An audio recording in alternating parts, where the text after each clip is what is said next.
Hello and welcome to our 17th episode of the Non-League Heroes podcast with your host, as always, Dan Welch and Dan Walkley. Dan, how are you? Very well, mate. Yourself? Yeah, a little bit better than where I was last week with my old swollen jaw, but I'm still in the same situation with the tooth coming out tomorrow. Can't wait. I've never been so excited to get to the dentist in my life. It's been causing me all sorts of trouble. But yeah, not bad. How are you? All good, mate. Yeah, I'm all good. Some mixed results since the last time we spoke. And well, that time of year, in it, two games a week. We won 4-0 last Tuesday night against Epsom and Newell. Was it last Tuesday? I can't recall. Unless it was mate, the games are just all rolling into one. I'm gonna have to have a look at this. The day's been nuts, so we might have to have a look. That's bad, isn't it, when I can't even remember my own team's results.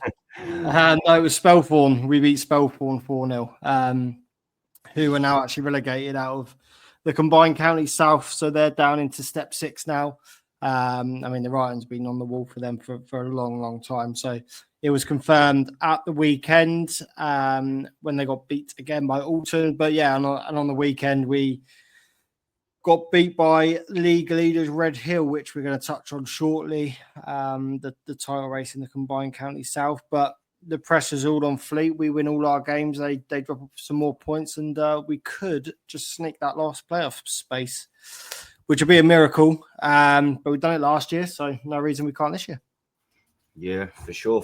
Still, well, there's not so many games to play now, but there's still a long way to go in terms Time is running out for us. We've only got 4 games left. Fleet got 6, but they've still got to play Cobham, Guildford twice, Whiteleaf as well. So yeah, it's all to play for. Nice. Yeah, well, my week with Burko, I won't go straight into the Real Bedford game just yet because we had a fixture last Tuesday. A win would have put us level on points with Real Bedford going into Saturday's game, but fortunately we come up against a very good Beaconsfield side, and they've done a number on us. Came to set up a game plan.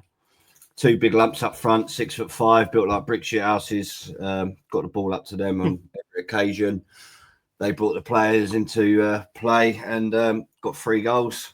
Second half, we could have had about 4 or 5 ourselves, but it was just going to be one of them nights. Going 2-0 down, we was never going to recover. But then on to Saturday, non-league day, Real Bedford, the top 2. What a day, first and foremost. Just shy of 800 fans through the door for that Step 4 fixture. Yeah, but the game itself finished 0-0. But I'm just glad that 800 people got to see the real Burko and what they can do. They absolutely put Real Bedford to the sword, and they won't. Real Bedford. Oh no, the real Burko and the Real Bedford. Yeah, we put them to the sword, mate. If you was as neutral, you didn't know anything, you would have thought that was a top versus bottom fixture. They literally didn't get out there half for 90 minutes. The goalkeeper's got man of the match. He's made probably 6-7 world-class saves. It was just wave after wave for 90 minutes. We didn't let them breathe. They didn't lay a glove on us. And unfortunately, it's the longer the game went on, the more you just thought we're just not going to get that goal. And then the ball fell to Connor Tomlinson, who we've had on the podcast previously. He's about a yard outside the front in front of the goal. And instead of just putting his laces through it and just smashing it past the fucking keeper that saved everything all game, he's gone for like a little one-time bend into the far corner, and he's bent it too far. And it's gone out for a goal kick. And then moments later, a header off the post in the 90th minute from Matty Bateman. And then, the celebrations, they were celebrating at full time. As soon as that referee blew the whistle, they knew they came for a draw. Even though I spoke to Peter McCormack, he goes, "No, we came to win that." I said, "Well, if you've come to win that game, the level between the two teams really did show." But yeah, I think most people will agree on paper that Burko have got the best squad in the league. But unfortunately, there's just been too many games that we just haven't turned up. And Real Bedford will be the winners. They will be crowned champions in the next 2 or 3 weeks, and deserved winners, really. Just by our own doing, really. You look back at the games against Enfield. We're lucky to get a point in the end. You look at the Beaconsfield game. You look back at so many games that we should have pissed. The Ware, we should have won 5 or 6-0. Ended up drawing 1-1. So we've basically I wouldn't say gave Real Bedford the lead. They will be deserved champions, but if we was to perform how the lads did perform on Saturday, that there's not a side in Step 4 that would compete with us, and I truly believe that. And I generally believe that Step 3, with the side they've got now, not many teams would in that bottom half would compete with us. I'm not really sure about the top half, the standards. I haven't really paid too much attention, but the performance was absolutely unreal. But well, we got obviously the playoffs, but it was that Beaconsfield defeat as well, wasn't it? I mean, win that, get a point against Real Bedford, and you're even closer. But I think the playoffs now focus on that and go again, regroup. Yeah, they were always in the driving seat anyway before that game with the 2 games in hand, but they've still got to play the likes of Leighton Town, Beaconsfield as well, who won their day. So never say never then. Yeah, if we'd have won that Beaconsfield game, level on points, and then took the draw against Real Bedford on Saturday, we'd be still level, and they would have those 2. We've got an easy run in. I think we've got 5 games left, all in there. I wouldn't say an easy. No game's easy, obviously, but 5 games you'd expect Burko to turn up and win comfortably. And maybe Leighton Town, they ain't lost a game in 11. They've won 11 straight wins. They could have probably caused an upset. Well, I don't even think it'd be an upset. Leighton Town have absolutely flying. But just a Beaconsfield defeat is whatever happens now. Real Bedford ain't going to drop 9 points because they've got a superior goal difference. So I think we've kind of conceded the league title now. And the next 7-8 weeks is where it's going to count. Yeah. Well, you can actually secure playoffs tomorrow night, so Tuesday night, Tuesday 25th, without actually playing, because I know they're playing North Lee. If Hadley don't win tomorrow night, so if they draw or lose, then you secure playoffs. So we need. I think McGafford told me yesterday we need 2 points. Yeah, but obviously, like you just said, if the teams in and around us do drop any points, then it will be confirmed. And obviously, you've still got this merger that's going to be coming out this week. Whatever happens, I mean, there's so many different scenarios. Could we be going up automatic, or could someone in Step 3 get a reprieve? We don't know. It sounds like the merger will go ahead eventually, but but obviously you've only got a few weeks. Well, not even a few weeks. They've only got a few days. I think the deadline's end of this week, isn't it? I know the deadline for transfers is Thursday, the 27th. So it just depends, and obviously Bedford are going strong again in the Southern Premier Central. Joint top with 3 teams. So Hellzo in 66, Bedford on 66 points, Kettering on 65, Telford on 64, Stratford on 60, Stamford on 60, Harbour on 59, which is absolutely insane, isn't it? And so Bedford are second, 2 goals off of Hellzo. But I mean, I think they've still got to play. Loads of them still got to play each other. It's absolutely nuts. I know we keep saying it is coming to the business end of the season, but you got leagues like that. It's just not clear. I mean, you see some leagues now are being wrapped up, like some Macclesfield, likes of MK Irish. Congratulations, Corn as well. And then obviously Farnham Town can win it this week. Yeah, they can win it tomorrow night. Lose, so so there is a league getting wrapped up, but there's also leagues that will probably go down to the last kick of the season. Like even so, Saturday this weekend, so the 29th of March, in the Southern Central, you've got Harbour at home to Hellzo. So 7th against 1st. You've got Stamford at home to Kettering. Bedford are away from home as well Telford are at home, so it could all be changing again. And it's exactly the same in the National League South. It's getting it kind of opened up a little bit with Worthing, but they've still got that game in hand. But they're only a point off, and then all the way down to 7th. So Maidstone, Worthing 77, Truro 76, Eastbourne 75, Dorking and Torquay 74, Borehamwood 71, Maidstone 70. But with 6 games to go, the run-in is insane. So Worthing has still got to play Truro, Eastbourne, and Dorking. Jesus Christ. Truro are playing Torquay and Weston-super-Mare. Eastbourne have got Worthing and Weston-super-Mare. Dorking have still got Eastbourne and Worthing. They're all of the top 5 or 6 are playing each other with 6 games to go. So, that's going to be ever changing as well. There's some really exciting promotion and playoff races to look out for, definitely. Yeah, and whilst we're on the old National League South, just a huge congratulations to our friend Lee Allinson, who secured their status for Hemel Hempstead in Step 2 Saturday with a draw at home to Aveley. Probably not the result he would have wanted, playing bottom of the league, but for the job he's done, I think we've done a tweet about him the other day for a job. He took the team from a relegation fight up to, I think they're around about 10th now, maybe, or just 9th. They're 9th, yeah. I mean, he's got to be in for a shout for Manager of the Year. Surely, has to be. Yeah, no, I agree. He has to be up there. And also another big fixture in that one, Dorking Wanderers getting the better of Bournemouth at the Meadow. Huge. So, Mark White looking for back-to-back. Well, not back-to-back. Looking for a straight-back promotion to the Conference Premier. I know, I mean, Dorking have got Eastbourne at home Saturday, which is a huge game, huge fixture in there. Maidstone have got Borehamwood again, huge in the playoffs. Mm-hmm. Where are Worthing? Worthing at home to Hampton, so they could pull away again. It's absolutely nuts. And then obviously, people would have seen our tweet today as well on Monday the 24th about Combined County South, with Redhill, with Jersey, and with AFC Whiteleaf going down to the wire and all playing each other in the next 3 weeks. Yeah. Well, I think I quote tweeted saying earlier, Whiteleaf v Redhill tomorrow night.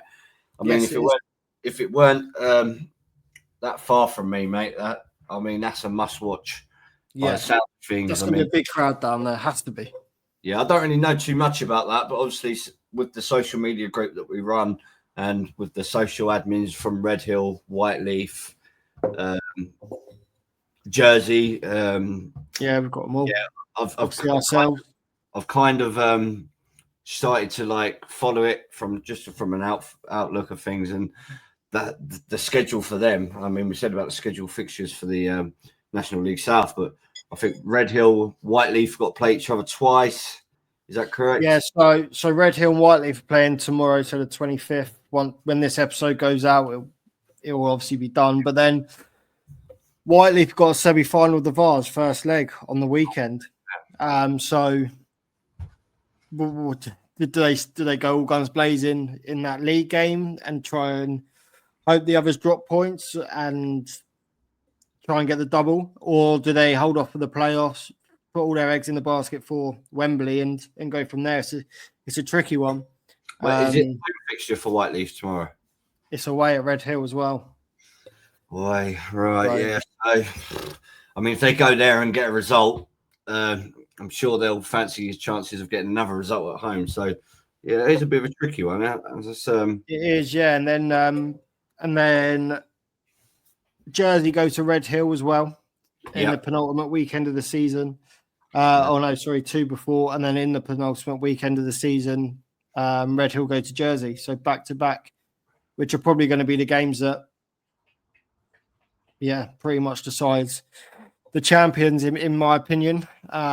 Those 2 sets of fixtures. So, it's all to play for. And as we mentioned as well, Tadley, Caliva, hot on the heels of Fleet. That last playoff spot, Fleet have lost 4 of the last 5. So in terrible, terrible form at the moment. Tadley did get beat by Redhill at the weekend. Yeah. But other than that, they've been a good run of form. They got some favourable games coming up at home. So It's very much all to play for.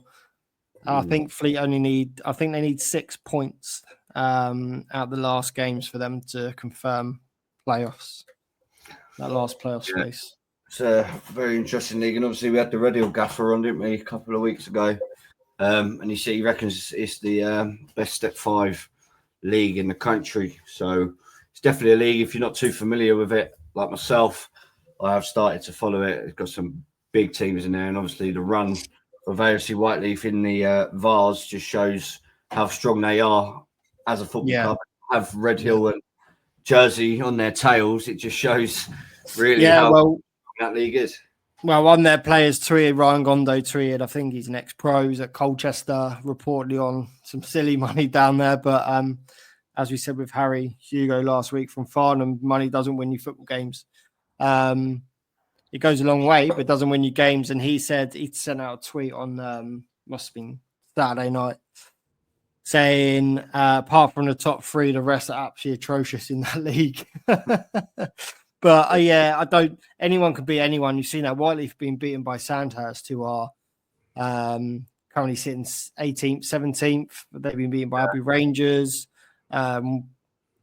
People take points off everyone in that league, in that division. So if you're looking for competitive football, any game you go to in the combined county south will give you that. Yeah, I agree. But yeah, anything around the grounds, any dramas or so the FA Sunday Cup semi-final took place. Yeah. Well, one of them took place yesterday. Highgate Albion beat Mayfair. Yeah. As we alluded to a couple of episodes ago. Should Highgate win that, they're probably the favourites, and should Mayfair have won that, they'd have probably been the favourites. So that was at Solihull Moors. Yesterday, Highgate beating Mayfair. Not too sure of the result. I can't seem to find it. 1-0. Yeah, last minute. Oh, wow. Well, that's some way to win it, isn't it? But then on Sunday, the 6th of April, the second semi-final is East London Ballers against North Solihull Athletic. And that's being played at Northampton Town. So it could be not really all London final. Highgate are just a bit outside of London, aren't they? But East London Ballers against Highgate could be quite an interesting final. Yeah, and I actually know a couple of lads from Highgate. I spoke to the gaffer actually on Twitter today. See if he wanted to come on for a little while. He said he'll come on next week. So I look forward to hearing about his journey this season, getting to the final. So congratulations to them. Just a couple of local stories for me. Unfortunately, our good friend, your good friend as well, Matty Day, lost his job as the Coney Heath manager. Just want to say what a brilliant job he'd done. He went there with no players, started with no players, guided the team to 8th in his first season at Step 5 in the Spartan, which is fucking hard to do. Yeah, it's a tough league. And there, especially when you've taken over a squad with one person left from the pre-season. But then this year he's lost a couple of big players. George Shippets moved to Hazen Yedding. He was the goal scorer. He's had a few players come really bad injuries, been out for the season. And it just started to show, should he have got more time? I mean, I'm not going to sit here and say what Coney Heath should do, but I feel like they should really have took it into account, like the achievement he's done. Coney Heath ain't ever going to have the money to bloody go and win these leagues. No, and you give him you'd give him the summer to rebuild and see next season. I mean, what's 4 games left? It doesn't make sense, especially with Connor Sampson leaving as well. The news we broke Friday.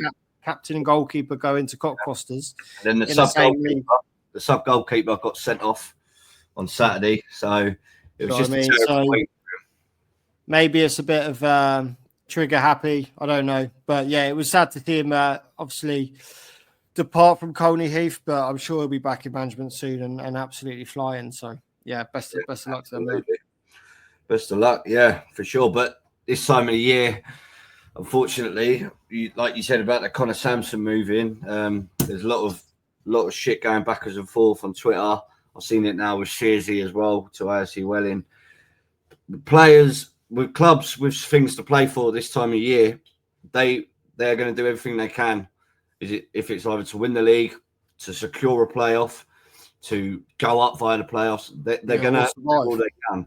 And they get a lot of hate about it. I mean, it's my mate Connor Sampson and my other mate Charlie Patmore. It's Charlie that's unfortunately lost his number one spot at Cockfosters, but then it's also my other mate that's gone in there.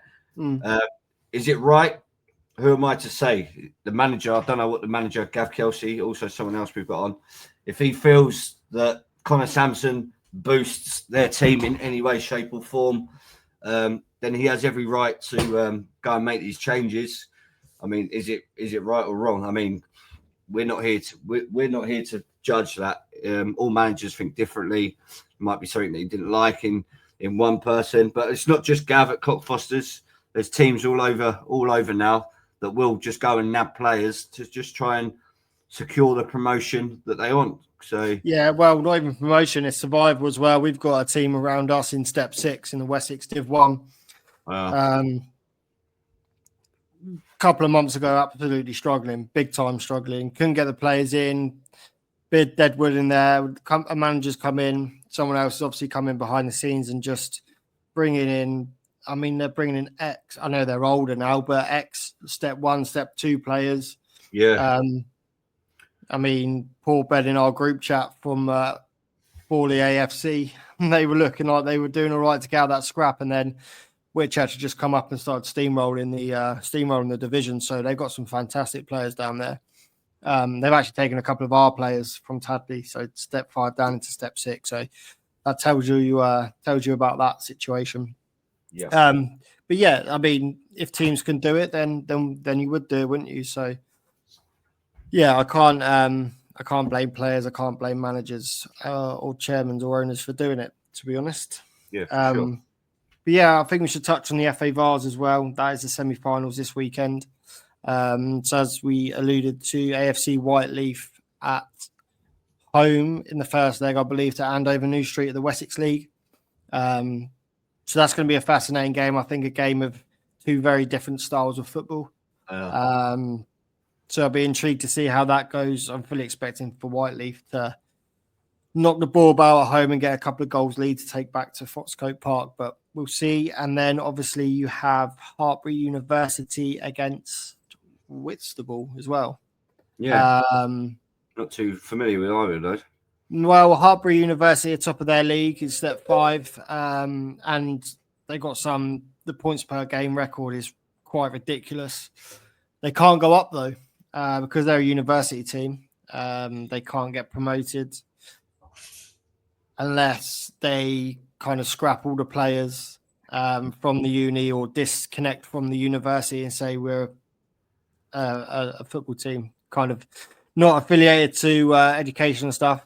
And then Whitstable they're down in Kent. I can't remember what league it is.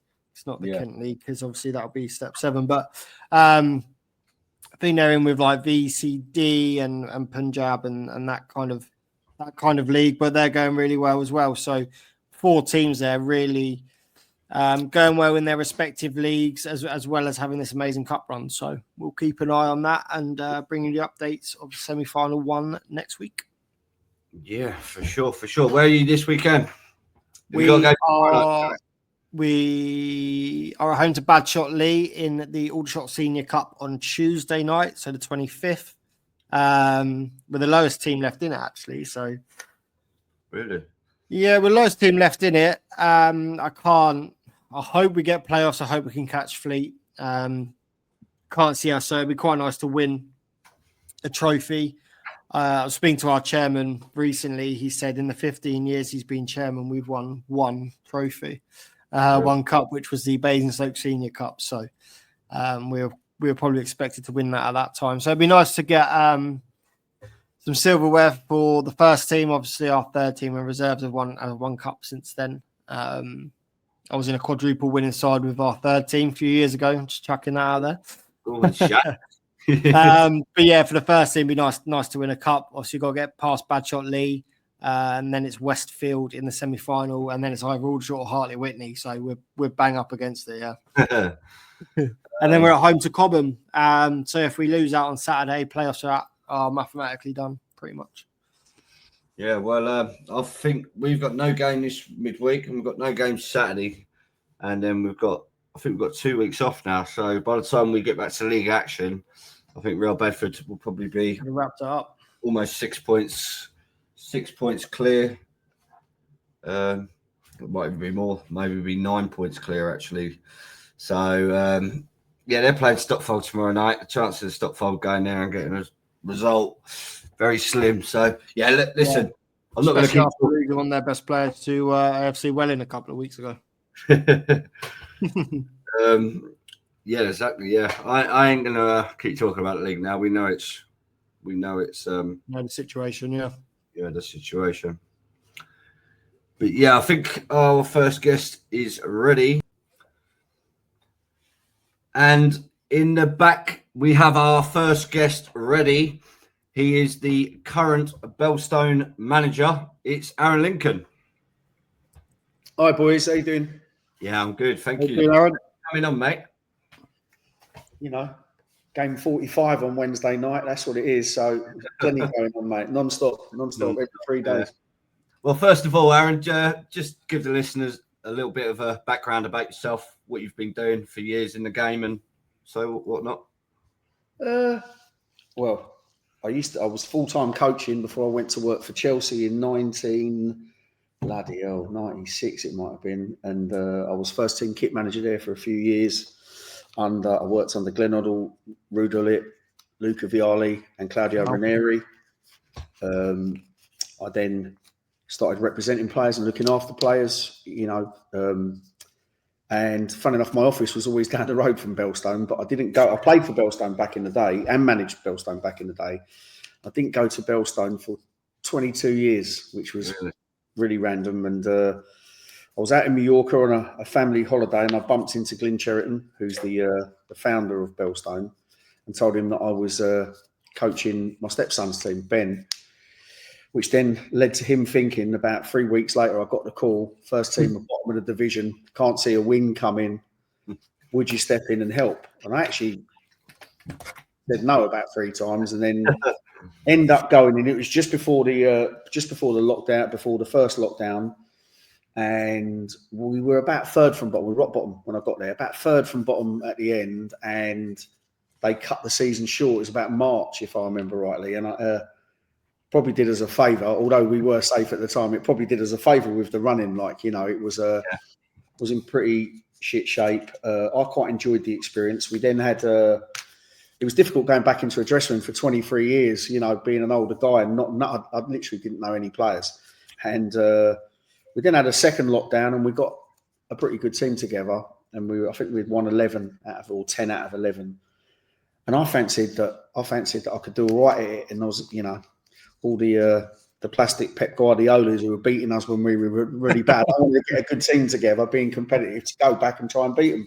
And that's what happened. And then I went back to Belstone, and I think I've had 4 full seasons, and we won the Hearts County twice, had a few finals, and we got promoted to Step 6 last year after a long trying to get the work done to the ground. Was obviously an issue with the planning permission being such a beautiful area.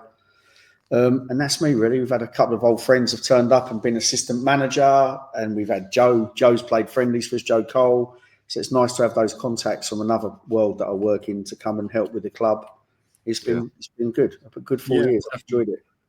Yeah, no, for sure. Well, obviously, I was in the Hearts County with I think it was Sandridge at the time, and you have put a fantastic side together back then, and the trophies and the league titles showed. But what is it that you love about Belstone? Is it because I know you probably would have had offers before, but Belstone just seems a club that you're very happy and fits well.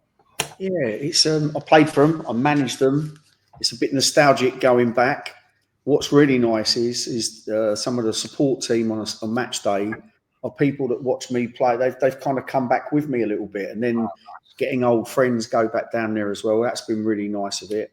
I just love Belstone. It's a lovely football club. It's a really good place to go and play football and enjoy it. And we've changed the culture to what it should be there to start winning games of football again. So I don't know what it is about Belstone. And as for offers, well, it's just Step 6 football, isn't it? Like, don't get too excited about anything. It's a hobby, right? I want to go and do what I do where I do. Yeah. Yeah. You talk about that, though, but you are fourth in the division now. So obviously the promotion and now the second season into the playoffs. Yeah. And 8 points inside the playoffs as well, coming up to the end of the season. Was that the expectation this season, or has it been something that's kind of grown throughout? Well, it was my expectation because anyone who's played for me will tell you I'm never happy and I'm always wanting to be. Well, I always say we try and be the best football club we can be, week in, week out. I'll tell you a funny story on that. There's another team in the playoffs there, and we played them early on in the season, and their manager said to me, I think you'll stay up this year. And, I'm quite looking forward to getting them in the playoffs. That'll be an interesting one. But no, it's 2 promotions within a calendar year would just be amazing, wouldn't it? And in terms of going into that level, and there's some budgets flying about, and we're definitely not at the top end of the scale. We're at the bottom end. It's been amazing, but really, really and truly, I think when I went into Belstone, it wasn't just about changing players and bringing players in to improve the team, which obviously we had to because we were bottom of the league. It was about changing cultures and I recognised that early that we needed to change the culture. And honestly and truly, no matter who we play, that dressing room is disappointed not to win every game. And I've worked really hard at achieving that. And honestly, we're kind of kicking ourselves a little bit because we've lost so many games this season that we shouldn't have lost. And it's a bit relentless, and it has been a slog. But we've done really well against the top teams. But we've dropped some really stupid points. So it would be amazing, but I think there's a real feeling in our dressing room that we should have done better. Is the honest truth. Yeah, no, for sure. You've absolutely smashing it in a minute. But I just want to take it back to your first league title with Belstone. I think it was the 21-22 season. That's right. Yeah. Yeah. So, I mean, did you win it comfortably? I can't really remember. But first season. No, we didn't win it comfortably. We played Welling Garden City's development team, and we had to get a point, and they brought about 4 first team players down, and they had the first team manager who'd just been appointed. I don't know his name. He was on the bench, and it was a tough game, and we drew 1-1. To be fair, we played really well, and we gave away a sloppy penalty, but the ground was brilliant that day. That's the best I've seen that ground. There's over 400 people in that ground, and there was smoke flares. It was great. But no, I think that Herts County League, and you'll know, Dan, had some really good teams. It was competitive. Bush Hill, us, all teams that have left. Hatfield at the time, Royston. We had some good teams, and it was competitive. Welling were hard. So it wasn't easy. We got there, but we felt we were the best team that year, definitely. Mm-hmm. Yeah, for sure. And so we'll go to the 22-23 season. I think you just lost out to Bush Hill. Bush Hill Rangers. We lost by a point. All right, let me tell you, we lost by a point. And let me tell you, we played Hertford Heath away. Yeah. And if we'd have drew that game, we'd have won the league. And we lost 1-0 in about the 95th minute. And they headed it towards our goal. One of our players fell on the ball between his legs. They appealed for handball. And the linesman gave a goal. Oh, and the player that was sat down with the ball, I mean, everyone has excuses. We're not making excuses. The player didn't move, and we're saying he hasn't moved. So therefore, how's that gone over the line? Just the worst, most shocking decision ever. But we were miles behind in that. And fair play to Bush Hill. They were probably the most consistent team that year. We had a real run at it in the last 10 games. I might have won 9 or something like that. And that was 1 point that we slipped up on. But you know how it goes. Yeah, I remember that season. It was you, but this is when we was at Sandra, you, Bush Hill, and Chipperfield Crucians, weren't it? And literally, I think at one point it literally could have gone either way. But like, you just we had 3 cup finals that year, and I think that's probably we worked it out. It was an extra 20 odd games, and I think that caught up with us a little bit. You know, sure. Yeah, basically another season, isn't it? Really, it is at that level, definitely. Yeah. So 23-24, the last season, absolutely romped it. Obviously, you had the ding-dongs with the Hatfield Towns, and I remember that when truly with the can't remember his fucking name, but yeah, what an idiot. But yeah, you've Mars. Yeah, you won it by comprehensively. Yeah. One skip. Having issues. So when you to go, just for me going back, I'm a Chelsea supporter, so I'm intrigued about your time there. When you were working with the likes of Vialli, Glenn Hoddle, Ruud Gullit, has that now instilled your mentality and the culture you were talking about where you changed at Belstone when you came in? You learn a lot from that, being in that kind of. Were you in the dressing room with them as a kit man? Yeah. Some big finals and stuff like that. And I think I'm not sure it instills the culture, but you just it's obviously experience, isn't it? And you take things on board, and no matter whatever role you are in the first team, if you're in the dressing room, you're a big part of it. And I love my time at Chelsea. I'm a Chelsea kid as well. I'm from West London, and to go and be like absolutely blessed to go and work there was brilliant. I made some fantastic friends, which I've still got. And Luca Vialli, God bless him, was a really good friend of mine, and it was good. And I don't know. It's football dressing rooms. It's really weird. Are the same at Step 6 as they are in the Premier League. It's just men wanting to go and win a game of football. I think the level of ability is obviously different. The level of preparation is different. But I've seen some big names get nervous. I've seen some big names, muck about in dressing room. It's the same as any dressing room. It is football, whatever the level is, Yeah, that's mad. So, like, I guess Cup Winners' Cup finals and games like that, they must be, even for yourself as a kit man in that dressing room, very, very nerve-wracking before the players go out. Yeah, absolutely. I think we were there to assist with that, actually, and to make it, that was kind of our job. But I don't think anyone celebrated more than me. We won the FA Cup in 2000. They couldn't get the cup off me. I was in that Wembley bar, and a Chelsea man, and all my family there. It's a brilliant day. Yeah, that's amazing. And that was the last one at the old Wembley, wasn't it? If I remember rightly. It was, yeah. It was. Yeah, no, that's amazing. So, how did you go from a kit man to then representing players, the likes of John Terry, the likes of Ardiger Johnson? How did that transition kind of happen? I was very influential within the club in terms of doing stuff for the lads. I used to look after them and felt that was my job. If you had a problem, you come see Aaron, kind of thing. And just had some of the lads saying to me, if ever you were going to go and do that, I'll do it with you. And I just had my time at Chelsea, and I left with at least, I think it was 4 or 5 players come with me. And it was just a chance to go into something different, Yeah, no, it sounds really interesting. So, obviously, people see it from an outside, sports management and agents, but what's kind of like the normal day in the life? Is it? There's no 2 days the same. No 2 days the same. I've looked after some great players and some characters. I've pretty much seen it all in football. I looked after Leon Knight. Wow. Getting an OBE for that, I think. I've just seen it all. No, I just think you've got to be. I mean, ultimately, it's contractual when you're doing a contract for somebody, but there's obviously the lifestyle, and it depends how you look after your players. But I try to treat them as friends and look after them the best I can, and really get to know them. So when you go in to do a contract, you've got a feel of exactly what they would be expecting, what they would want to get the best deal for them, Sure. But you must have some absolute mad stories to tell then. Yeah, loads. None that I can tell on here. None I can tell. Yes, let's go back to Belstone this season. Casey Henry, what player? Yeah. What player has been for you?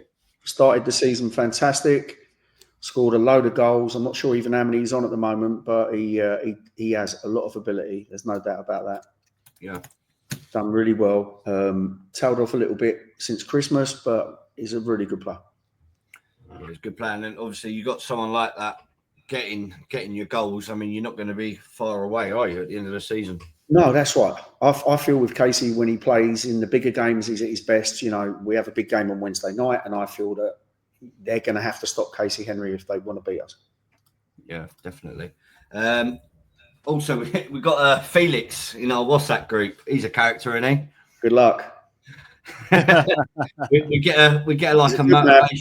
He's a very good man. He loves football, and I think the original story was that when I was saying his original people come back, I didn't know Felix before, but I think his son played and he was involved in the club, and we, as a football club, had to move up a step to obviously deal with the challenge on the field, but we had to move up a step to deal with the challenge off the field as well. And Glyn was fantastic at recruiting a few people to come in, and he's fully involved. And I can't even remember him missing an away game this season. It's been brilliant. Wow. Yeah, well, once a week, every Saturday morning, we get like a motivational speech. The bells are coming and all that. But the bells are ringing. The bells are ringing, yeah, and all that. Yeah, he loves it. So this season, playoffs. I mean, you're going to be good for the playoffs, I reckon. If you still got work to do, but yeah. I mean, obviously, if you do go up, do you reckon you'll be ready for it as a club as a whole? You don't really know until you're there, do you? If you've never been there before, we've got so many good people with so much goodwill at that football club that I can't see that we would have a problem with it. On the field, who knows? It's a bit like this season going into the unknown. We lost our first 2 games, and we was a little bit. I wasn't worried, but I was a little bit. We need to get over this, and all of a sudden, I think after that we went unbeaten for 14 games. So it is, like every team from step 5 to step 7, there is a difference, no doubt. But I think if you're at the top end of step 7 or step 6, I think that you're going to be okay. We've played 2 or 3 step 5 teams this year and beaten, so we think we'd be okay. But you never know, do you? And every season there's always a big turnaround of players. You don't know what it is. You just, hopefully we can attract some good players. And you've got the is it the Middlesex Cup as well against Middlesex Wanderers? We played a Middlesex. No, not Middlesex. Why am I saying that? Hearts County Senior Cup on Wednesday night. But we are the only club that's ever won the Middlesex and Hearts Cup in one season. I get told that by Glyn every time I go to the bar. So no, we're Hearts now because we were on the border, and I think that's kind of what happened in the calendar year. We're the only team to ever done it twice. Massive game Wednesday. We lost in that final 2 years ago on penalties. Absolute joke of a situation, and it came into play. So we was having the refs meeting, and they were saying straight to penalties, and I was like, no, it's extra time. I felt we were the favourites to win it. I felt we were the better team, and obviously, if there was a chance to get an extra 30 minutes playing against the team, I thought it would have made a difference. The guy it was a big thing in the tunnel for like 30 minutes, and he was saying, no, it says on the emails I sent you, but online their rules were saying extra time pens. Even the ref was backing us, and they changed it. Guess what? It went to pens, and we lost. Right? To be fair, we were terrible that day. We didn't turn up, and we were 2-0 down with 8 minutes to go, and we pulled 2 goals back, and they were gone. They were on their knees. So if it went to extra time, we were winning that game of football. Well, the momentum as well to carry you straight through, wasn't it? They were cramping up. They were on their knees. We were throwing people forward. Goes to penalties, and we lost. It was just one of those days, What can you do? Time for redemption on Wednesday night, then. Fingers crossed. Definitely. And just how I know Belstone, everyone used to say, Belstone shouldn't be playing in the county league. So you've had your problems with the pitch. Obviously, this year you've got the ground grading, but I personally believe that Belstone's pitch is probably one of the best I've seen at this level. I mean, how big was it to finally get the floodlights in place and get the ground grading so the club can progress up the leagues? Massive. And to be honest with you, Glyn Sheraton deserves all the credit for that. He worked his absolute nuts off to get it done. The pitch is great. I love in June and July when we get pictures of the pitch, because I can pitch that to players and say, come and play for us. This is our pitch. Come play on the carpet. Yeah, it's been a horrible winter, isn't it? And the pitch isn't 100% good at the moment, but I'm going to say, I don't know what budgets teams have for their pitch. That's probably more than what we have in wages, but he just puts love and attention into that pitch, and it's just beautiful some days. When the sun's shining at the beginning of the season, the end of the season, there's nowhere better to kick a ball around, especially with all these 4G pitches popping up everywhere. Yeah, for sure. Yeah, what are your thoughts on the 4G pitches? We've had this discussion most weeks. Yeah, I mean, honestly and truly, if you played, you'd hate them. They probably take 2 seasons off your career. If you've got an injury, it will always find it. But really, financially, for any club lower than step 3, you've got to have one, haven't you? You've got to have one. Yeah. I think that's the difference. Like the financial side and the commercial side for clubs is a no-brainer if you can afford to do it in the first place. But as a player, they're horrible. They're horrible. They're not good. And you have to play a different way. And we're going on Wednesday night to play a team that plays on a 4G pitch So that's going to be interesting. There's definitely an adjustment to make. But I don't know. I think that, to get one in costs absolute fortunes. You have to go through the FA to get them to give you some money. A third of it you have to get. Then they give you preferred partners that are probably 200 grand more than someone who isn't a preferred partner, and it's just a bit of a coup, isn't it? And it's But I just think, all of like this year, all the games called off. You never have a game called off. You just play. You can have a Friday night game there. You can have a vet. You can do all the stuff that is restrictive sometimes. All of our kids' teams, we have 15 of them, will be sorted. It would be a great answer, but there's nothing like playing on that Belstone pitch. It's beautiful. But I think any team that's trying to survive, and every football club is, no matter what they tell you, it's a no-brainer. Yeah. So Wednesday night, is that the actual final? Is it? Yeah. You've done a bit of research, mate. Yeah, it's the final. Yeah. Yeah. Oh, listen, I didn't even realise, but Everett Rovers. Do you know much about them? Not really. No, they're in the Hearts County. I think they're having a real bash at trying to get promoted this year. Fair play to them. They've got to the cup final. They must be a good side, and we'll be. We are expecting them to be at their best. Yeah. No, for sure. And then after that, well, hopefully you come up trumps this year. You've got some big league games to go, starting with PFC Victoria at home on Saturday. Yeah, they were good. They were really good when we played them. We beat them away from home, but I'm surprised they've not really been fantastic. They lost their striker to Windsor and Eton after the first game. I think the two biggest challenges come the Tuesdays after. We go in the league to Eversley in California, who are chasing, or it might be the cup, and the next week is the cup. And that's Reading on a Tuesday night.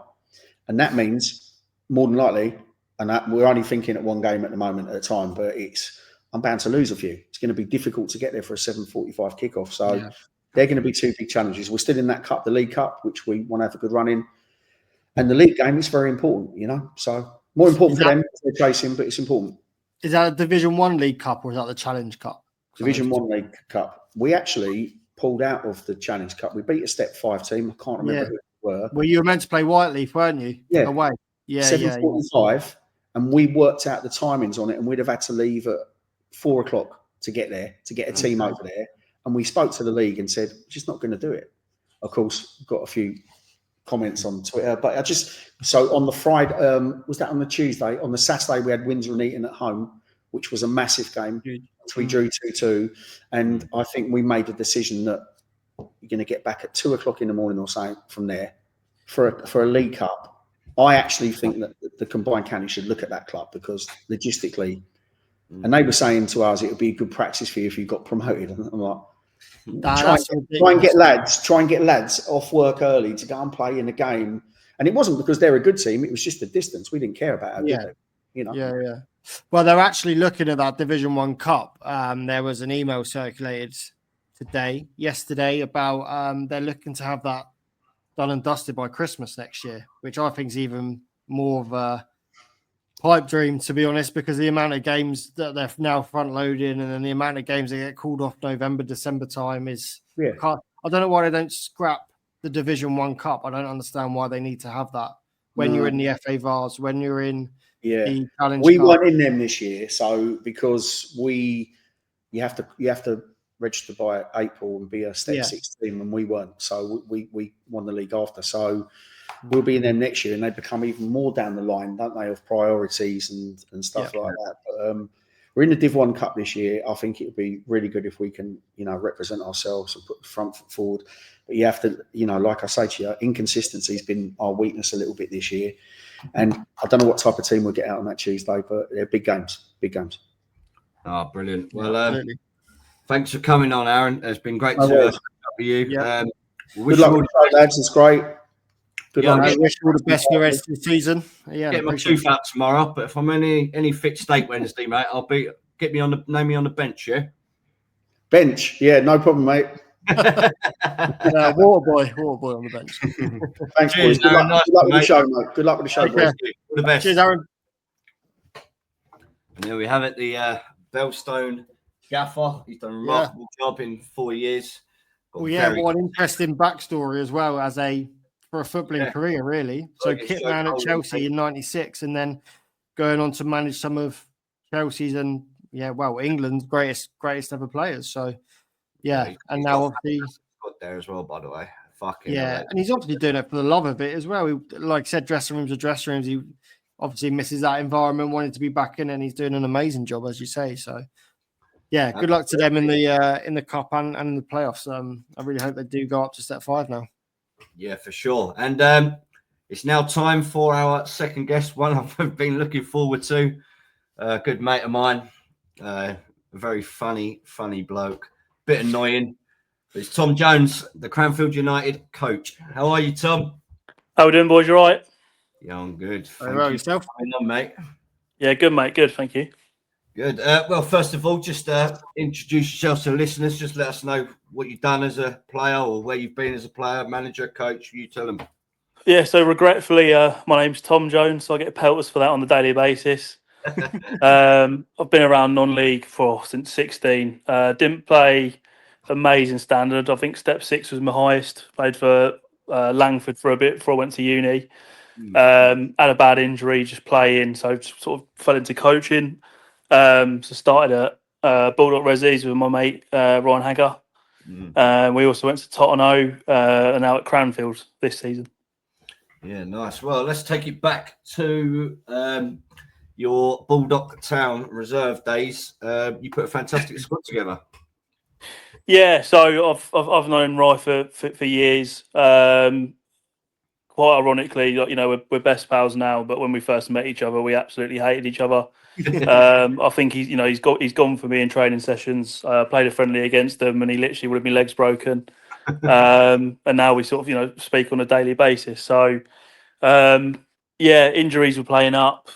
I played a game over in Luton, broke my ribs off the ball incident. Won't go into it too much.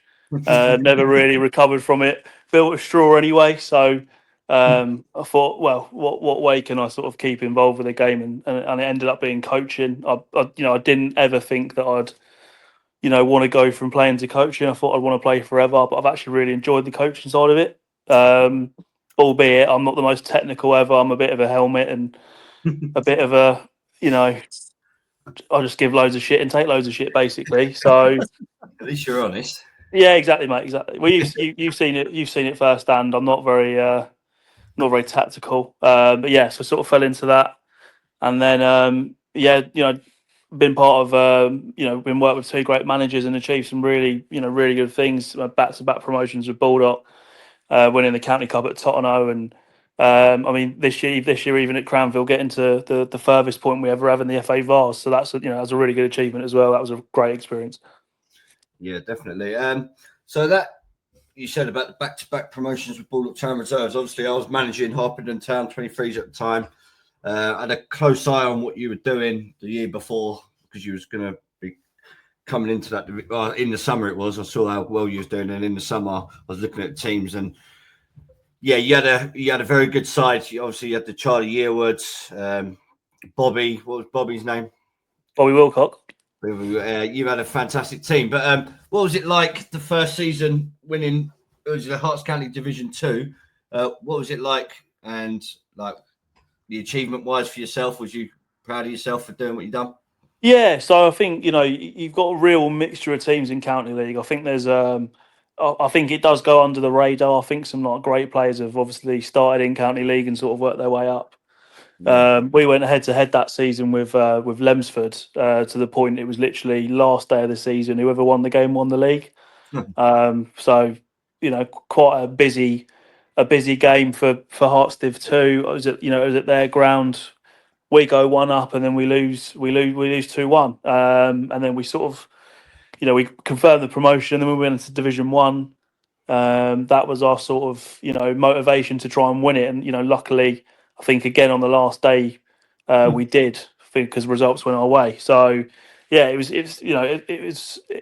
definitely as I say, there's a lot of good players that have come out of County League. I do think it gets overlooked. Don't get me wrong, there are some teams there that just shouldn't be, but it's it's proper grassroots football. Yeah. So just for all the listeners, when I was the Harpenden Town 23s manager, we had played 9-1-9 before I quit the job because the gaff was a shithole. We beat you. It was us versus you, really, wasn't it, for the league? But we played you early on and we stuffed you. Played on a farm. Yeah. No, you did. Fair and square. We only bit. I said this, and I'll say it now. Had you stayed, you had a very good chance of winning it. I think you were pissing it. So if you'd have stayed, who knows, mate?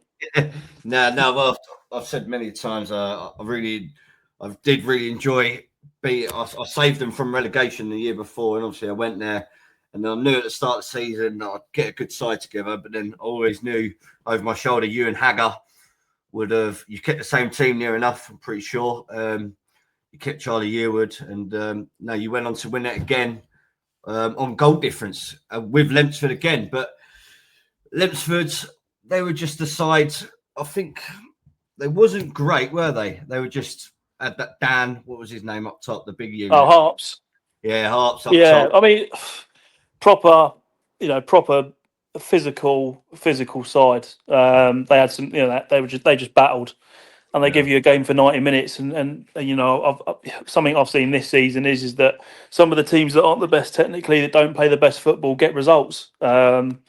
And as the higher up you go, there's teams that are doing it at the minute that I would say don't play the most attractive football, but are top of leagues, winning leagues, cup finals a lot. So they're a good bunch. I think I don't know what they're doing now. I don't know if they've tailed off or anything. But yeah, those days were brilliant. I think we got nearly like 100 people to the Div 2 game, which for Arts Div 2 is ridiculous. Yeah, no, that's in brilliant. like a little village pitch. So it was really good, and it's sort of, as I say, everything I've sort of done so far. I'm very young still. I'm only 28. One day I'm obviously want to go and manage my own team, but it's just literally everything I've done is just all learning. Yeah, no, for sure. And obviously you got the promotion to the Herts County Premier League, but what happened? Yeah, we weren't going to have the same levels of commitment that we had the year before. We were losing some key players. And we just, we thought rather than sort of going into a league where we didn't have our best team, I'd have liked to have said that if we'd have taken our squad in from Div 1 and Div 2, we'd have definitely challenged them in up there. But we didn't want to go in without our strongest team, and we were very close knit as well. We did everything together. Everyone stayed behind afterwards. We'd go out quite a lot, go out for meals and all that stuff. Hagger would have the lads round his house for Christmas, whatever, and it was just very close knit. So it was one of those sorts of things where if we didn't have everyone, we didn't really want to do it. Yeah. And then it was just a case of finding the next opportunity. Yeah. No. What was the next opportunity? It was Tottenham. Yeah, Tottenham. Yeah, so that came completely out of the blue. We went to watch. Acker my mate Ryan Acker was playing for their reserves. So we went to watch a couple of games. Got to know the chairman. Had a few conversations with him, just general chit chat. Then the first team manager vacancy and coach vacancy came up, and he gave us a call and asked us to come down and have a chat, and we did. And although it was only half a season, what a half season that was. Yeah. Cup winners. Yeah, county cup winners. Yeah, so I think the league was pretty sewn up at that point. I think Welling were miles ahead. I think Codicut were right on their heels. I think the league was albeit done, and the only cup we had left was the county cup, and managed to win that. Beating Elstow in the final. I mean, what a day that was. Tottenham were been around for years. Community club. And the lads there are very, very loyal to the club and the chairman. And what a day out that was. Yeah, I remember it well. I was actually commentating the game on the Bedfordshire podcast, if you remember rightly. That's a fucking great evening for you. You had the Acker again, wasn't it? Acker and Charlie Yearwood, you brought them in? Yeah. So Acker was actually playing for my Sunday side. Hadn't really played Saturdays for years, and had come watched and took him in. Yeah. And then I think the way Charlie came about was Hagger had a friendly, rang me, needed some players, and then he just said, "Have you got anyone you know?" And I brought him down, and then the rest is history. Scored an absolute bucket amount of goals. Messages coming from step 4, step 5, step 6, chucking money and all sorts. And to be fair to him, he stayed with us until. Obviously, we disbanded, and then obviously come to Tottenham with us as well. And then he was with me at Cranfield this season. Yeah. So just take it back a little bit. What happened with Tottenham? I can't remember off the top of my head. Yeah. So great club, great people. It was just a case of, I think, after the cup final, It's really hard to get a side together. We had a lot of injuries. I think Luton were in the Premier League at the time, and they're all Luton fans, so it's hard to put a side out. And to be honest, we just really struggled. So we were on the end of some proper drummings. So that was without sounding arrogant, not normal for us. Yeah. We usually getting beat. I think we got beat 7-0 at Bovingdon, 7-1 by Old Bradwell. Like, we've never sort of encountered those results before. So as I say, massive learning curve. And then we just thought, the travel was quite a lot as well. And they needed someone that, was local, the lads knew, and Lou's taken over as our goalkeeper last season, and they're flying, doing really well, just got themselves into a cup final. So very happy for them. Yeah, Very good. Fair enough. So you and Hagger, you've parted ways now. You've obviously gone to Cranfield. You went to Hopton Town. How did the Cranfield job come around? Goldman's Jason Goldman's the manager over there. He was actually my PE teacher at school. So we've always we sort of kept in touch here and there. Chatted waffle about football. Had a coach vacancy come up. Had a chat. Thought it'd be really good, and been here for the season. How's the season going? Ups and downs, really. I think we, as management and the players, are a bit disappointed of where we are. I think we'd have had a good stab at playoffs, but we've had a bit of inconsistency with putting sides out and a lot of injuries. Obviously, competing against a lot of teams that are using budgets. Nothing against it, fair play to them, but it is a factor that and that's probably the biggest thing I've seen, is how much of a factor it does play. As I say, but we got to the first round proper of the FA Vars. Ended up everyone a local tie. We're on a bloody coach to somewhere in Birmingham called Tividale. Never heard of it. That was a setup. That's all I'll say. Narrowly lost, but what an experience. We in the round beforehand we were 2-0 down and 85 minutes to go, and we ended up winning on penalties. So, wow. I ended up with a lot of beer down me and doghouse for at least a week. So it was stuff like that. Yeah, exactly. So sort of that sort of stuff you remember forever. And now obviously be great to go far in it, and we've had. I know lads that have won it as well. Yeah. But it's just that it's a completely sort of different feeling from like your standard divisional county cup. Just to sort of say you've been a part of it's like an achievement in itself. So it'd be good to see how as young as I am, to see how far I can get in it. So the team dynamic at the moment, obviously sitting 10th. Is there scope for it to grow and build with the same core of players next season, or is it going to need an overhaul? Definitely. As I say, I think we've had we've had 3 ACLs this season. We've had I think we have 4 long-term injuries from lads who would usually start. We've had people sort of move away to other countries. I think we had 2 of those move to another country.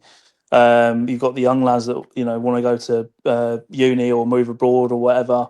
So it's just been sort of like stabilising it, really. The group of lads we've got now, I can't fault them. They give their all. They're doing my head in, and they know they do. But they've given us some really, really good results this season. But on the other hand, we've lost games that I personally don't think we should be losing. So probably a bit unfair on our performance of the season. But I think if we keep the core of the team and everyone sort of buys in and commits next year, then I think we really could be challenging for playoffs. Yeah, I mean it's a good target to have. But if you look at the teams in there now, Desborough, Irchester, like you said, you got Ampthill just outside as well. There's some big teams in there that you're competing with. Obviously, AFC Welling. Yeah, it's probably what you were alluding to earlier. Not even just them. Like obviously, like everyone, they get a lot of abuse for it. But I know T well, and I know he's got a target. He's sticking to it. So if that's the way to do it, and it's proven that it does. But there's teams that are below us that are paying, whether it be wages, win bonuses, or whatever. But I think everyone, if I'm not wrong, everyone in the playoffs currently is paying something.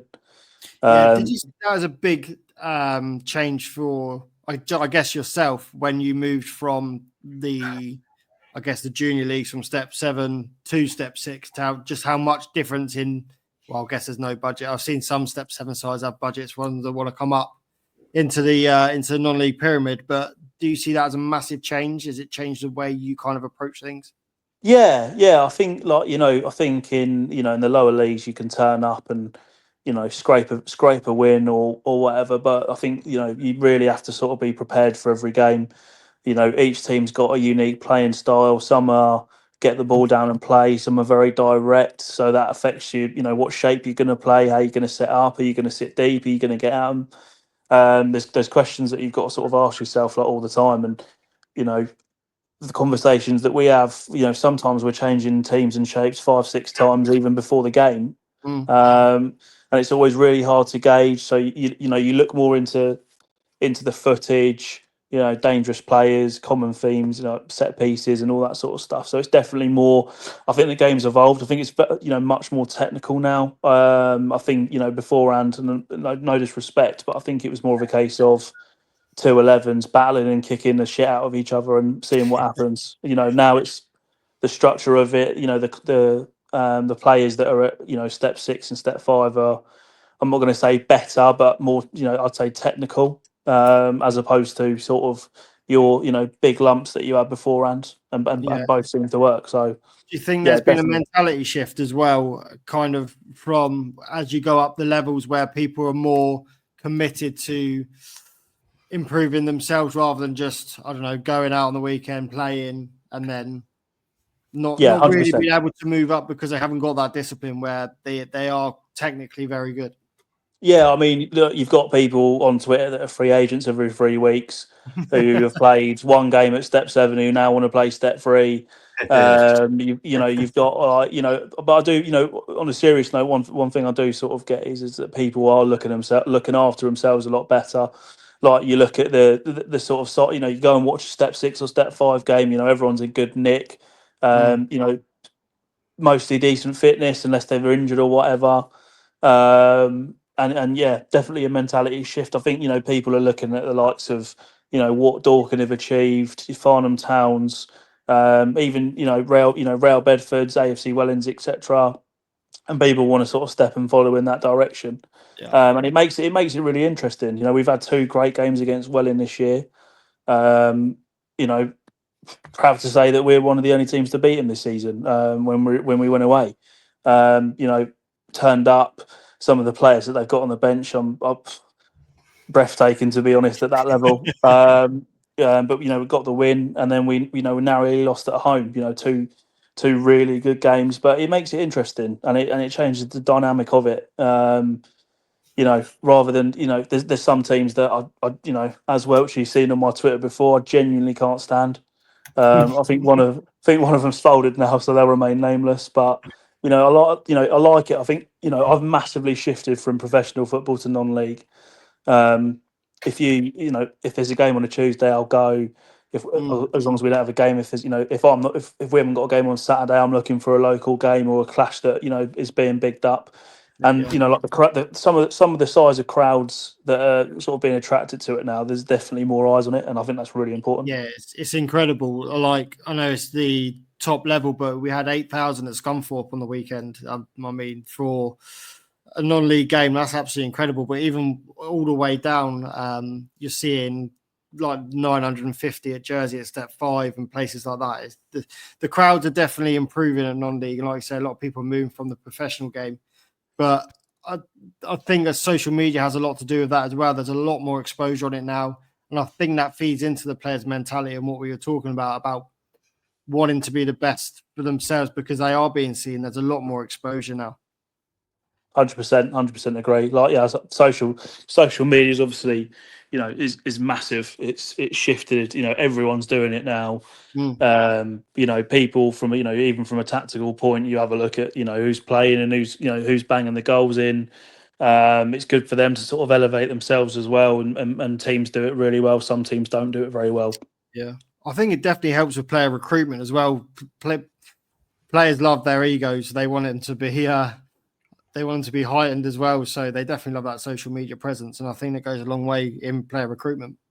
Yeah, no, I mean, obviously, like, you know, I know Billy Cove's doing the free agent showcase, and he's done a fantastic job in getting lads, you know, all across the pyramid moves. That's massively taken off. But I think, you know, the only caveat to that is that some of the players you see, like I see it like now and again, lads that can't even play step 7 asking for step 5 and step 4 moves. It's just like, come on, mate, like, be realistic. And that's the only downside to it. I think, you know, people are so rushed, and specifically younger players are so rushed in trying to get to the top level, where they'd rather sit on the bench and a step above than play in the current step that they're at, and it's, you know, it's quite frustrating. Just to say that they're a step whatever player, but not actually getting minutes. Correct, yeah, spot on. Yeah, it is frustrating because, I mean, when I was growing up playing, you had to kind of cut your teeth playing at those lower levels, get the minutes in, and then if you are good enough, that's when you get picked up. Otherwise, you're just wasting people's time, aren't you? Yeah, exactly. And, you know, sometimes people, you know, sometimes you get people in, and then they say that they found another opportunity, and then they end up wanting to come back. So there's sort of conversations to be had, but yeah, I think in terms of, you know, that's the only downside to it. You know, you rarely see a young player sort of. There's a few, don't be wrong, but you rarely see sort of a young player stay at a club for 4, 5, 6 seasons, and you see a lot of journeymen as well. Whereas you just sort of, at some point, you're like, "Blimey, mate, just settle down." Yeah, bouncing. Yeah, so let's move on to your Sunday. You fancy yourself as a bit of a free kick taker? Yeah, Fat Wall Prowse. Only in the team because I can take set pieces, crap at everything else, and I'm piling on the pounds. So Fat Wall Prowse, spot on. Now, to be fair to you, I've seen a few clips. You can strum a ball, right? Well, I've still got a bit, mate. Still life in the old dog. Yeah, I have actually asked for a game with the Cranfield Rezzies this season. Managers promised it, but we'll see. So it could be a very quick 5-minute stint in the bed's prem. So if it's against you, watch out. I just want to get your thoughts on a few things that have been happening. I know you know the Spartan, you know quite a few of the people as well. Yeah. The clubs going for players this time of year to spoke about it just before you came on about. Do you think it's right that clubs go and take players this time of year to try and secure a promotion or a playoff spot? I mean, we've seen it with Connor Sampson moving from Coney Heath to Cockfosters this week. We've seen it with Searsey leaving Stotfold in a bit of a shit place to go to AFC Wellington. Do you think? What's your? So at first, so when I saw the, so I don't know Dan Sears. I've seen him play a couple of times, and he's a very good defender. I think Welling got a lot of the abuse on that, and I see why in a sense. But at the end of the day, I do feel like it's down to the player. Personally, I think, you know, regardless of money, situation or whatever. Now, obviously, I think the big talking point around that one was that Stotfold aren't 100% safe yet from relegation. I think that was the main talking point. Yeah. And obviously, as you say, if you see well inside, you know, as good as a defender he is, I think, you know, no disrespect, but if he doesn't go there, they still win the league. Yeah. Some of the players they've got. I mean, they had like some lad from Step 3 playing against bottom of the league the other week. Like, you know, if you've got sort of players like that, you know, at your peril, then fair enough. But I think ultimately, you know, it's down to the player. You know, the manager can dangle the carrot, but you know, it's what you want to make it really. You know, if I'm being totally honest, I wouldn't have left. But that's, you know, I'm not in the situation. I don't know everything sort of to do with it. I don't know too much about the goalkeeper one. All I saw was a tweet that the Cockfosters keeper left and they'd signed the Coney Heath lad. I don't really know too much about that one. Yeah, that's basically what it is. Obviously, the clubs, Cockfosters, they can secure playoffs this season and they could possibly get promotion. So I'm just using Cockfosters as an example. It happens with loads of other clubs, but clubs, if they feel like they can secure this promotion now, this time of year, they will go out and do everything they can to bring in who they want. Yeah. So obviously, the likes of Coney Heath, they've missed out massively. He's a club captain. He's a number one goalkeeper. But yeah, I just wanted to know where you sat with it. Yeah, as I say at first, I think I know more. I know more about the Stotford one than I do that one. I think at first I was like, oh my god, how can you go from at this point of the season? Yeah. But like in hindsight, as I say, it's down to the player, and at the end of the day, I think Woodsy said it. He's like, no one's going to remember like what you've done or haven't done. You're only going to remember what you've like actually won and achieved. Yeah, no. Also, he was at Hitchin with Brett as well, wasn't he? He's played for Brett before, so I don't think it's as bad as it looks on the face of it, personally. No, but obviously you've got people that are going to chuck their 50p in. I usually do. Yeah. I usually do, but I actually refrain for once. I'm a new man. It's down to the player. Like as I say, if you're being totally honest, looking from the player, would you rather battle arguably relegation at step 4, or would you like do you want to win step 6? It's and playing the same division next season. Yeah, well, exactly. Pretty much. I mean, there's a shout that they could be, obviously, and then the other argument is that obviously Brett got Stotfold to where they were, so there's definitely there's other things to sort of consider on that. But I think as I say, it's down to the player. If not saying he's not loyal, but if that's me, I'd make sure that the team that sort of gave me the opportunity would see it out with them than leave. But that's just my personal preference. No, for sure. Thanks for that. Baldock Town, obviously, it's a club close to you, being part of it. The manager, well, we released it this week that little Dave McAdam will be leaving his role at the end of the year after 4 years.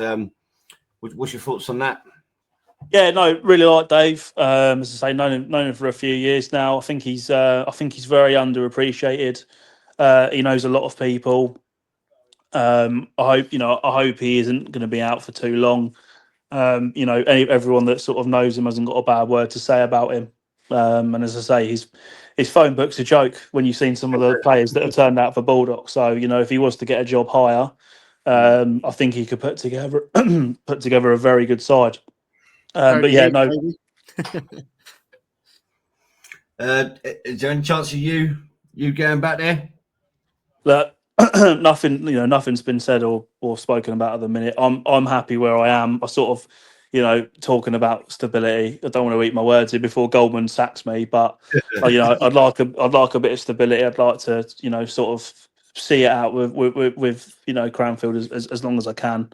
But if they're not happy, or if something happens or whatnot, who knows what happens next. Yeah, fair enough. Where you got a game tomorrow, Saturday? No, I'm going to watch Stotfold Resies versus County Cup final. Okay. And then we've got Buckingham away on Saturday. Is that the cup you won last year? Yeah. Oh, nice. So where are you Saturday? Sorry. Buckingham away. Buckingham away. What's your chances of a win there? Yeah, I think they did us 2-0 at home. Quite an unorthodox side. They've picked up some really good results. I think we've got a few coming back as well. So obviously back the Cranes for a win. And it'd be nice to sort of, I don't even think it's mathematically possible, but although if we can't get, playoffs now, it'd be great to climb the table and see how far we can get. We do want to. I think we got 60 points last season, so it'd be great to beat that. And just finish as high as possible. So I hope we smash them. Yeah. Best of luck. Best of luck with that. And obviously at the start, well, a bit earlier on, you said that one day you do want to become a manager yourself. What is the future for Tom Jones? Yeah, as I say, I'm just sort of using this time to learn. Really, I'm whatever. You never know what happens in football. I'm taking. I've worked under two decent and very different managers in Hagger and Goldman, and then it's just one of those things. I think I know when the time's right. I'm still still very young. I'm still 28. So if I can get to mid-30s and have like sort of 10 years experience behind me before I even step in the door, then I think I'll give it a good go. But yeah, I would obviously, the aim is to have my own team one day. Oh, perfect. Well, listen, Tom, it's been absolutely brilliant to have you on. Great to catch up with you. I wish you all the very best with Cranfield and for the rest of the season. Nice one, boys. Thank you very much. Brilliant, Tom. Thank you very much. Cheers, Tom, boys. See you soon, mate. And there we have it, the Cranfield United coach, Tom Jones. Good to get Tom on, actually. He's a brilliant lad. Loves his football. And, it's brilliant to catch up with him. Yeah, it was interesting. Like obviously, the first part, I didn't know much about his background. So it was good, just to sit back, listen to his journey. A very, very young coach. He's obviously doing great things and learning a lot from a lot of different managers. And I can't see any reason why he wouldn't be managing his own side in the very near future. So, best of luck to Tom there. He definitely puts his all into the game. So, I do wish him the very best. And as we come to the last part of the show, it is the same as every week. The Dan's Predict. We're still nowhere near predicting anything. We're still both pretty shit. We are. I think still winning. I think it's about 9-5 or something. But I don't think the scores have changed for about 4 weeks now. So no, I think you're right. Yeah, we're both absolutely shocking. We're getting there. Listen, we're going to carry it on. What'd you go with last week, Dan? I went Slough Town to beat Enfield 3-1. And what was the final score? 1-1. Right, so you fucked it. Enfield got one, so we'll. It's a positive step. I went with St Albans City to beat Hornchurch 1-0, and it was 1-1. But it was St Albans City that scored in the 95th minute to equalise. So I was again nowhere near it. So good point for them, though. Yeah, good point for them. Well, fucking hell, they're going to be step free come next season, which I really can't get my head around. So obviously, I grew up as a St Albans lad, and step free just seems ridiculous, especially when the club that I'm with at the minute, Burco, are trying to get into step free. So Burco, St Albans, you could be down at St Albans next season up on that gantry. Possibly, yeah. Maybe St Albans will come in for me. But this week, I have gone for the Isthmian League, Isthmian Premier Division. It's a bottom of the table clash. It's Canvey Island versus Hendon. Canvey Island are pretty much safe, to be fair. I say it's a relegation clash. It's not. Hendon, I think it's the 4 go down in that one as well, if I'm right. Yes. I think it is going to be them bottom 4. Hendon now 7 points adrift. But I'm going to go for a Hendon win anyway.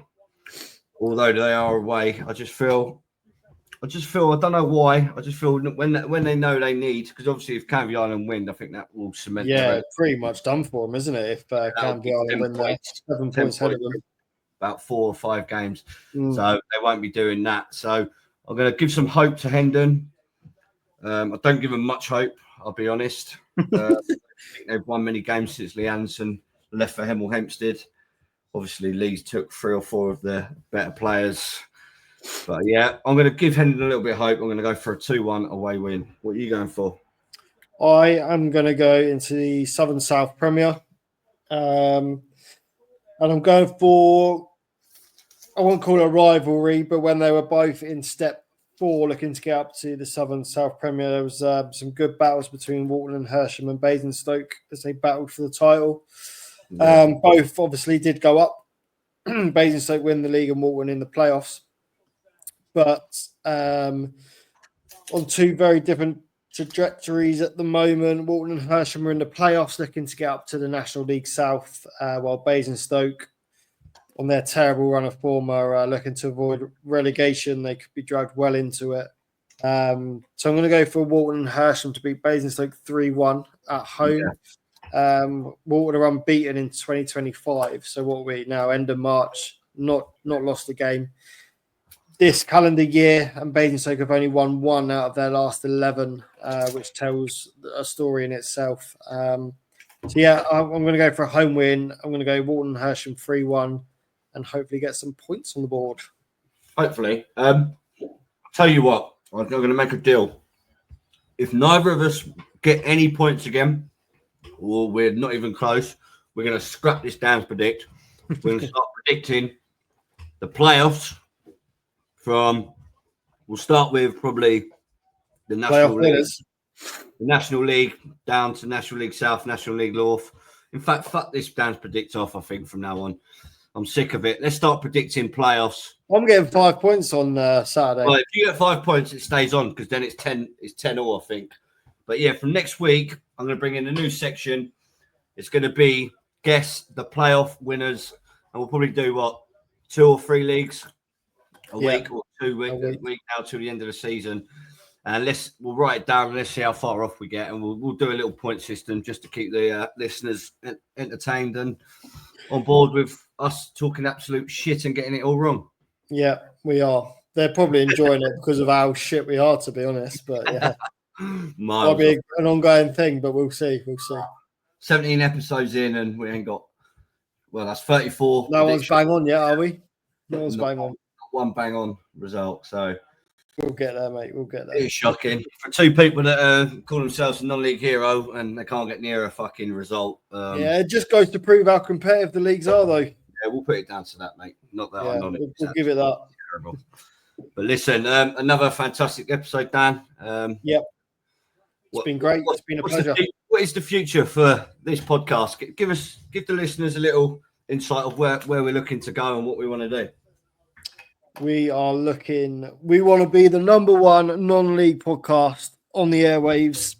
We're going to be at the non-league final day. Hopefully we're going to be in every single non-league program up and down the country from steps 1 to 7. We're going to have guests all around the country lining up to come and talk to us. And we are taking this right to the top. Yeah. It's one thing that we are taking very seriously. I know we get inundated with messages every single Friday about the podcast, saying how well it is. And even I go to football games now. I think, hold on, I've got a couple of shits by my window. We've had, I've actually had opposition players come up to me and say, when can I come on?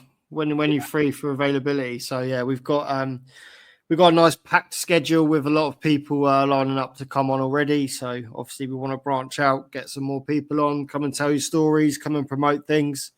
Yeah, literally. From I said it plenty of times. If you're a chairman, club secretary, a fan, physio, kitman, player, assistant manager, coach, the bus driver, fill up the water bottles. We don't give a shit here.